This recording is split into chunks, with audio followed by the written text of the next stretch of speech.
Hey, Nika, how do you use the bathroom in your boat? Do you miss having your dog? So my question to you is it everything you dreamed? Hi, I'm Nika Waters, and welcome to the Boat Galley podcast. I'm so excited to share a conversation that I had with very dear friends of mine just a couple of weekends ago. They had a lot of questions. Maybe you do too. Today's episode of the Boat Galley podcast is sponsored by MantisMarine.com, maker of the Mantis Anchor, now available in models with and without a roll bar. Proven to set reliably in the most challenging bottoms, the Mantis Anchor digs like no other, making anchoring safer and boating more enjoyable. Mantis Marine brings to market practical, durable, and affordable marine products, including anchoring gear, scuba diving accessories, rechargeable waterproof headlamp for hands-free lighting, and solar charging navigation lights.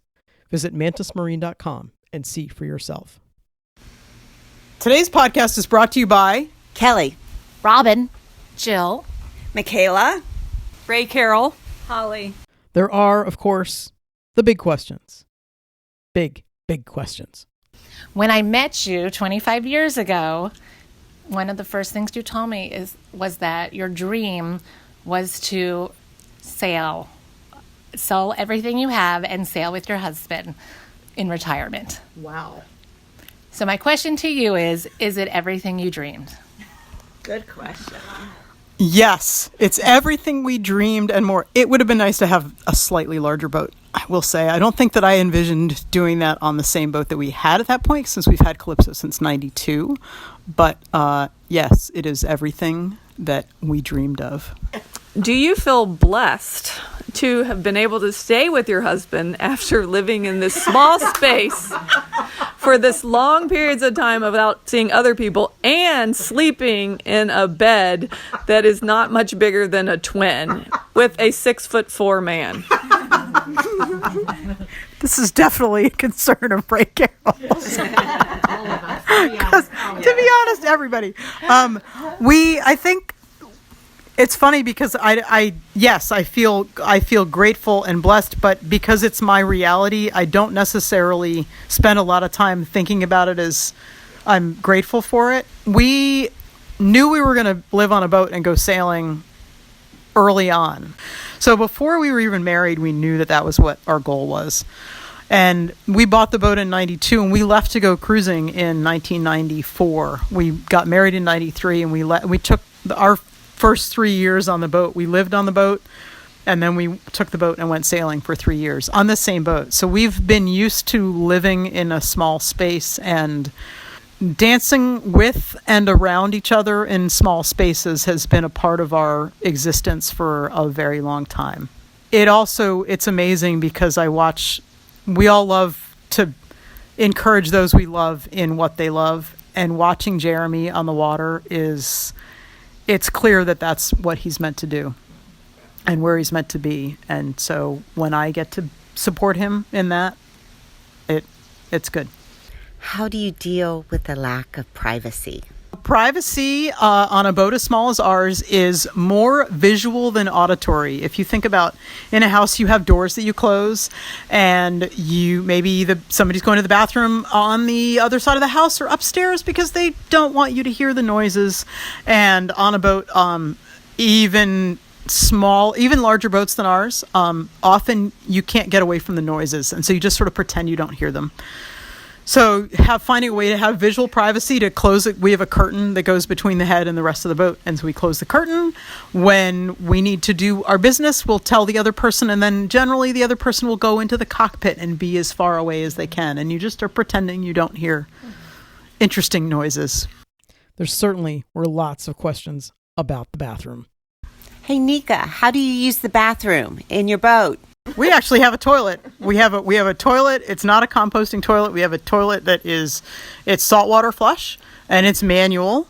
And so what that means is it's one of the joys that when we come on land is to be able to press a button and have the toilet flush. Because our toilet on the boat it's a manual. It's a a manual toilet. I don't know how else to describe it. But basically, I switch a valve. You switch a valve on it and you pump and bring salt water into the bowl. And you can either do that before you do your business. You also will do it after you do your business. And then there's a valve that you switch to pump it dry. And within 3 miles of land, some places are a little bit further, that waste goes into a holding tank, which is it's like our own cute little septic tank that's, I don't know, 17, 20 gallons on the boat. And then occasionally we have to find a place to pump that out, which means either going to a place that has a boat that brings their own. It's like you get your septic tank pumped out at home. There are such things for boats.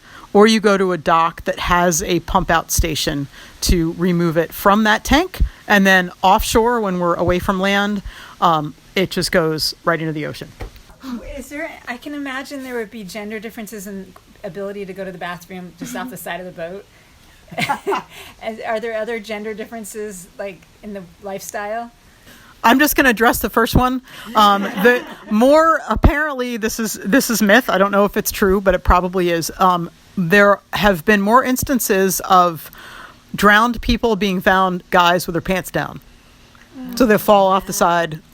So there are certainly times where it's easier for Jeremy to relieve himself, but down below, both of us sit down on the head when we're down below. So there's no standing up. I don't want to clean up that mess, and I don't want him to clean it up. So everybody sits down below. But in terms of other gender differences, I don't wear makeup, but I know women who do or men who do. That is often a difference, and it's not necessarily gendered, but it's that they might have more grooming requirements than others. Jeremy has an electric razor for shaving. I shave my legs less frequently than he shaves his face. I'll just put it that way. And mine's not an electric razor. There's the question from the pet lovers. Do you miss having your dog? Yes, totally miss having our dog. We had dogs. The first time we went cruising, we had one dog with us. We did 3 years on the boat with Toby, our first beagle. And then we sailed with the dogs on the weekends. But because of where we want to go and the quarantine laws, we can't take dogs with us. Mm-hmm. So it wouldn't be fair to them. We could, but it wouldn't be fair to them. Plus, what dog wants to go on 35 days at sea? Yeah. No dog wants to do that. When you met Jeremy, you were sailing at age 20, let's say, maybe 19, maybe 18. And since then, you've sailed with your children at all ages. You went on the boat for a year when they were ages 8 and 10. 8 and 10. And now you are empty nesters, or maybe it's called something different on boats, but empty or full.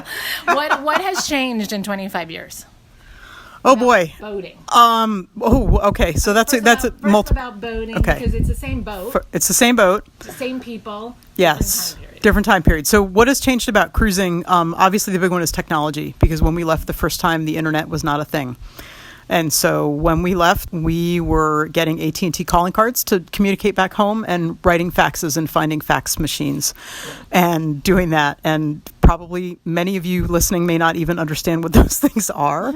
But now email is a part of things. Even if we're in the middle of the ocean, we have ways to send email. They might be short, tweet size, 160 character emails, but we have ways of sending email even by ham radio or by a single sideband. So there's always ways to be in contact now. So technology is a huge change from back then. There are lots more people out there cruising.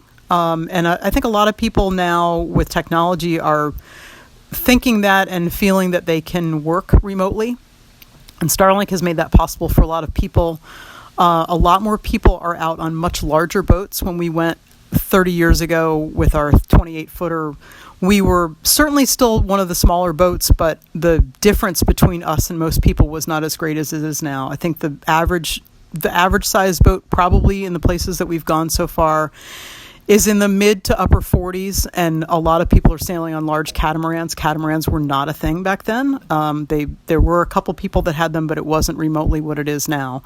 So those are things that have changed, and the cruising community has changed more in terms of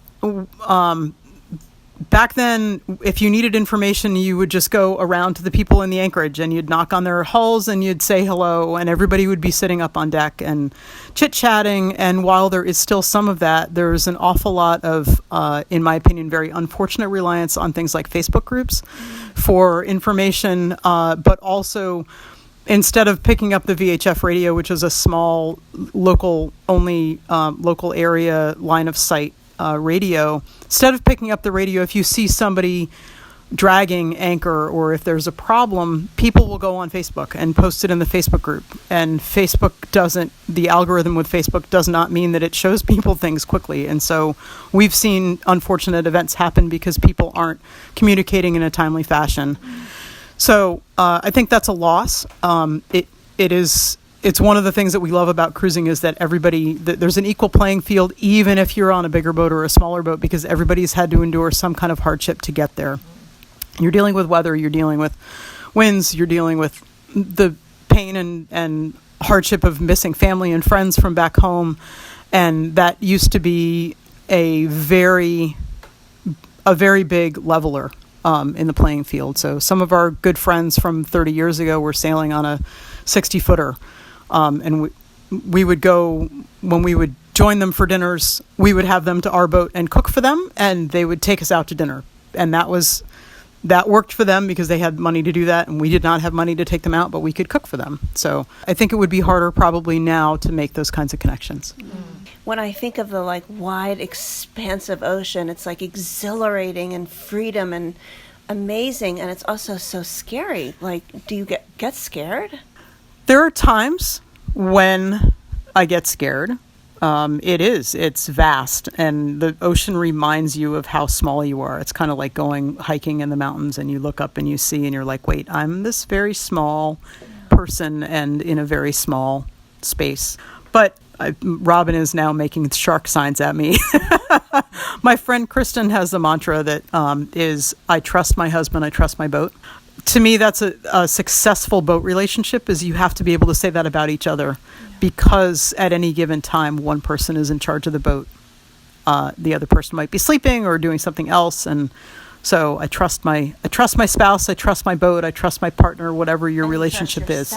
And you trust yourself and your skills. But, having a boat that's well found and that you trust is a big deal. Sharks, yes, I'm scared of sharks. I'm working on getting over being scared of sharks, but I'm scared of sharks. What about storms? Storms. Have you ever been in a really scary big storm? We have been in a couple of good storms. We've anchored a number of times for hurricanes, but that technology that I was talking about earlier allows you to have much better weather information, and that's really our prime. Sorry, friends and family. Yes, communication is important, but our really prime reason to make sure we have access to decent technology on board is because we need access to good weather. I love all of these questions because they, to me, are what people grapple with when they're thinking about going cruising, or their friends and family have. And a couple of these coming up really hit that nail right on the head. You were talking about being in connection with people, and what do you do with your family? You said something about having a whole bunch of family members joining you for the holidays on the boats. Talk about that. Connection is definitely, you have the daily connection if you want daily with emails and maybe the occasional phone calls. It's easier now. There's cell service, lots of places. And so you can actually make phone calls that used to be you waited in line with an AT&T calling card, and the AT&T, the phone company was open in the Bahamas. They're open from 5 to 7 in the morning on Thursdays. And you had to wait in line, join the long line of people, and you don't have to do that anymore. But we have had family come visit us. Our kids have come to visit us on the boat the last couple of Christmases. One of the reasons that we have the boat we do is because we wanted to have money to either travel back or to bring them down to see us. And this past Christmas, our son brought his fiance, as well as our daughter was also there. So there were 5 of us on a boat that sleeps 4 people. So there are everybody's got to make some compromises. But I know. The fiance is still there. And the fiance is still there. They're getting married. And maybe by the time this podcast airs, they will be married. So, but that's, anyway. So you're going on this 35-day trip in the middle of the Pacific. Okay, and you talked about how you use technology now so much. Like, you're really dependent on it probably. What would happen if there was some kind of scenario where the technology, there was some kind of war, aliens, anything, the technology suddenly you could not use it, and you're like out there in the middle of the Pacific. Like, what would you do? Well, the first thing is that we have multiple redundant ways of getting information. So we have 2 different satellite communicators on board. We also can use the HF radio, which is a long distance, it's called single sideband, and it bounces off of the atmosphere. We also, if there are other ships nearby, we have that VHF, which is more local line of sight. So we have a number of different ways. And then we also have, there's an EPIRB, which is if worse comes to worse and you really feel like you need to be rescued by somebody, you can... the EPIRB is an emergency position responder indicating beacon, radio it's I don't know what it stands for, but basically if we're going to have to abandon ship, we press the EPIRB and it sends out a signal that says it knows where we are.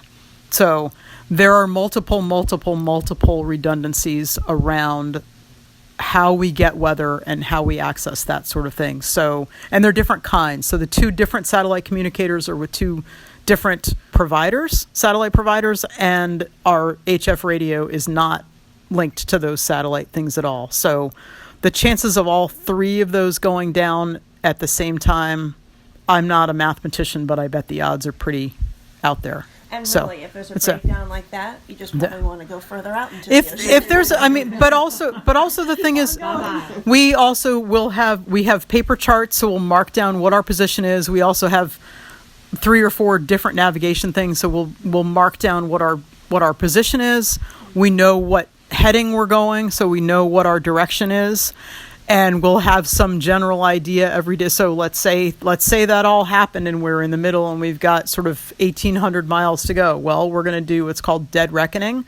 Like, okay, well, I know I've been going this course, and this is my position, and then there's my position, and you kind of advance it, and you're just doing kind of the way that we used to do it a long time ago, although even 30 years ago we did have one of those very first GPSs, which is now the size of most people's television sets, and cost $1,500, and we were so excited to have it. And all it gave you was lat and long. Did not give you any picture of where you are, just lat long. Anyway. Okay, I have one last question. Not one last, but I have one question before we have to go. One of the there are many things that we all have in common is that we raised our children together. So what is it about sailing that you wanted to impart to your children? Oh, what a great question. I think first and foremost is, to us, sailing is, and it'd be interesting to ask Jeremy the same question and see what his response was, but it's about self-sufficiency. It's about discovering things that even if lots of people have gone before you, it feels new. When you take your boat out on the water and you move through the water, there's no track of what you've left behind. There are no footprints. So every time you're sailing on the water, it's as if it's the first time it's been done. And giving our kids that sense of the world was important to us. The ability when we have our kids on the boat, they learned how to drive the dinghy at a very early age. I took them on a cruise in the Chesapeake for a couple weeks when they were, 5 and 3, and they helped me pull up the anchor. They know how to steer the boat. There are things that we encourage our children to do on a boat that would be almost unthinkable in any other ways on land. And like keep the rooms tidy. And keeping your room tidy on the boat is not just a matter of mom thinks your room's a mess. It's that if you don't keep your room tidy on the boat, and not that everybody has a room on the boat because the boat's too small for that, but if you don't put your stuff away and you go sailing, it's going to go flying and might break. Or might break something else. It might go flying across the boat. So the reasons for doing things are much clearer. That doesn't mean there's still not talking back about doing it, but I think really it's the self-sufficiency and the beauty. We get so caught up in technology and what's next and the rush, and when you're moving your boat by the wind and you're going at most 7 or 8 knots, you can notice things that you can't when you're going 60 or 70 miles an hour on a freeway. So. Yeah. And what do you hope they will remember? If I asked them the question, what would they say? Oh boy. I don't know. I don't have any idea. It might be that you can live in a small space. It might be that you need to be resilient and a little bit of a MacGyver. It might be that you can indeed be away from your friends for a long time and be okay. It might be Your parents are really cool Yeah, and what makes- adventurous. it might be your parents are cool and adventurous. It might be I can't believe my parents did this to me. What do you hope they would say? I hope that they would say the reasons that I hope that they would say that sailing taught them resilience and appreciation for beauty and space and togetherness. So Beauty, space, togetherness. I can't wait to share an Anchorage with you. And maybe we'll just talk about other questions that people have asked us. We get to toast to our incredible good fortune at having friends who want to ask the questions that allow us to share this incredible lifestyle. Thank you so much for listening to the Boat Galley podcast. We love hearing from our listeners. We love it when you share us with your friends. We love it when you write us a note and ask us questions. And we hope that we have made boat life better for you in just a tiny little bit. Because, after all, that's what the Boat Galley is all about. Have the most spectacular week.